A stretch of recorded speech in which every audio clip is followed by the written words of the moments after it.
ដល់បន្លំសំងំក្នុងពីងអង្គគេគ្មានគុណធម៌រងចំណុចចំណេញលើអូលិចលើស្មាក្រោមជាសញ្ញាព្រានណាទំនួនពីផ្អែមហើយប្រើលើស្មួនជារូបមន្តមនុស្សប្រសាវ៉ា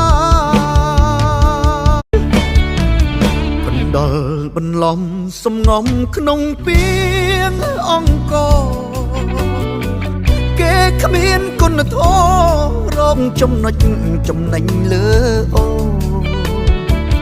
លិចលើស្មាក្រោមជាសញ្ញាព្រានណាទំនួ